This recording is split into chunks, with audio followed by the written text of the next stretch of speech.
ಸದ್ಯಕ್ಕೆ ಬಂದಿರುವಂತ ಒಂದು ಮಾಹಿತಿ, ಕೊಲ್ಲಾಪುರದ ಕಾಳಮವಾಡಿ ಡ್ಯಾಮಿನಲ್ಲಿ ಅಂದ್ರೆ ರಾಧಾನಗರದಲ್ಲಿರುವಂತಹ ಒಂದು ಕಾಳಮವಾಡಿ ಡ್ಯಾಮಿನಲ್ಲಿ ಬಿರುಕು ಕಾಣಿಸಿದೆ. ಈ ಬಿರುಕಿನಿಂದ ನಿಪ್ಪಾಣಿ ಚಿಕ್ಕೋಡಿ ಜನ ಆತಂಕದಲ್ಲಿದ್ದಾರೆ. ಕಾರಣ, ಒಂದು ವೇಳೆ ಡ್ಯಾಮ್ ಒಡೆದರೆ ನಿಪ್ಪಾಣಿ ಹಾಗೂ ಚಿಕ್ಕೋಡಿ ತಾಲೂಕಿನ ಹಲವು ಭಾಗಗಳಲ್ಲಿ ನೀರಿನಲ್ಲಿ ಮುಳುಗುವಂತಹ ಸ್ಥಿತಿ ಬಂದಾಗಿದೆ. ಅದಕ್ಕಾಗಿ ಈ ತಾಲೂಕಿನ ನಿಪ್ಪಾಣಿ, ಬೆಳಗಾಂ ಜಿಲ್ಲೆಯ ನಿಪ್ಪಾಣಿ ಹಾಗೂ ಚಿಕ್ಕೋಡಿ ತಾಲೂಕಿನ ಜನರು ಆತಂಕದಲ್ಲಿದ್ದಾರೆ. ಕಾಳಮವಾಡಿ, ಕೊಲ್ಲಾಪುರ ಜಿಲ್ಲೆಯಲ್ಲಿರುವಂತಹ ಕಾಳಮವಾಡಿ ಡ್ಯಾಮ್ನಲ್ಲಿ ಸದ್ಯಕ್ಕೆ ಬಿರುಕೊಂದು ಕಾಣಿಸಿಕೊಂಡಿದೆ. ಇದು ಸದ್ಯಕ್ಕೆ ಬಂದಿರುವಂತಹ ಒಂದು ಬ್ರೇಕಿಂಗ್ ನ್ಯೂಸ್.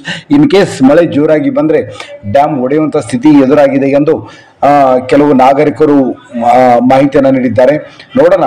ಈವರೆಗೆ ಮಹಾರಾಷ್ಟ್ರ ಸರ್ಕಾರ ಯಾವುದೇ ರೀತಿಯಂತ ಪ್ರತಿಕ್ರಿಯೆಯನ್ನು ನೀಡಿಲ್ಲ.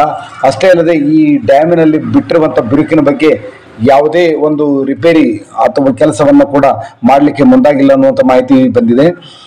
ಇನ್ ಕೇಸ್ ಕಾಳಮವಾಡಿಯಲ್ಲಿ ಇದೇ ಡ್ಯಾಮಿನ ಬಿರುಕು ಜಾಸ್ತಿ ಆದರೆ ನಿಪ್ಪಾಣಿ ಹಾಗೂ ಚಿಕ್ಕೋಡಿ ತಾಲೂಕಿನ ಜನ ನೀರಿನಲ್ಲಿ ಮುಳುಗುವಂತ ಸ್ಥಿತಿ ಬರುತ್ತೆ ಅನ್ನುವಂಥ ಒಂದು ಆತಂಕ ಜನರಲ್ಲಿದೆ.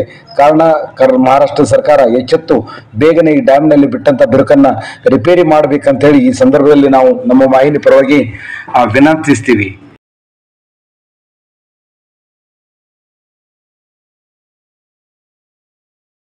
ಎಲ್ಲಾ ಹಾನಿಯಿಂದ ಕೂದಲನ್ನು ರಕ್ಷಿಸುತ್ತೆ. ಬರೀ Amrit noni reach root premium hair oil.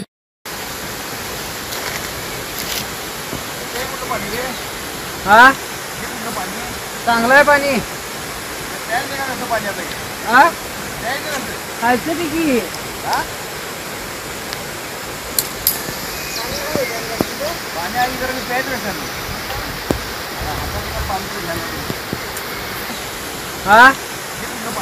चांगलं आहे पाणी. खायचं की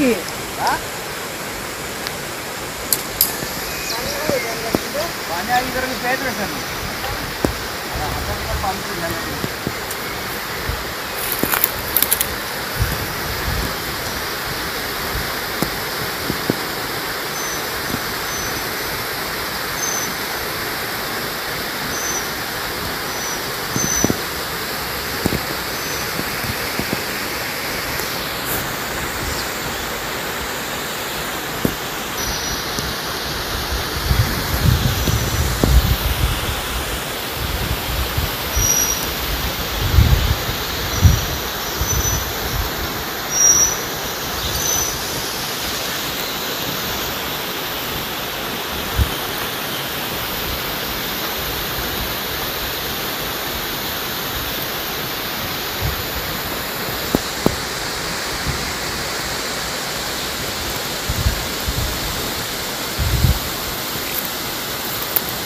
शिडी पडल्याने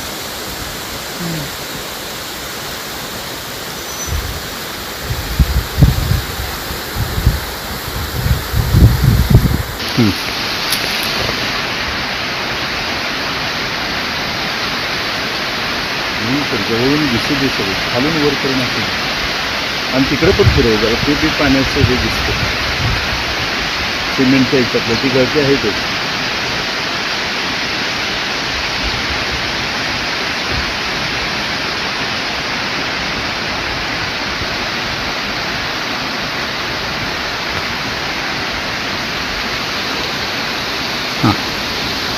ही काळमवाडी धरणाची अवस्था आज आम्ही काल निवेदन एवढ्यासाठीच दिलं की पावसाळ्यात ज्यावेळी हे 27 TMC जे धरण आहे हे भरल्यानंतर काय अवस्था होत असेल. हे पाणी कमी असताना त्याची अवस्था ह्या पद्धतीची आहे. जर पाणी कमी आहे तोपर्यंत लवकरात लवकर याची गळती जर नाही काढली तर भविष्यात आम्ही खाली राहतो, खालच्या भागामध्ये राहतो, आम्हाला याचा धोका आहे.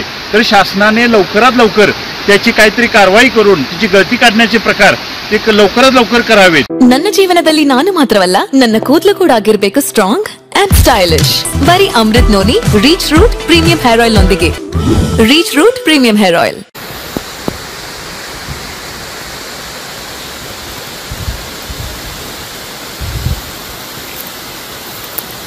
शिडी पडल्याने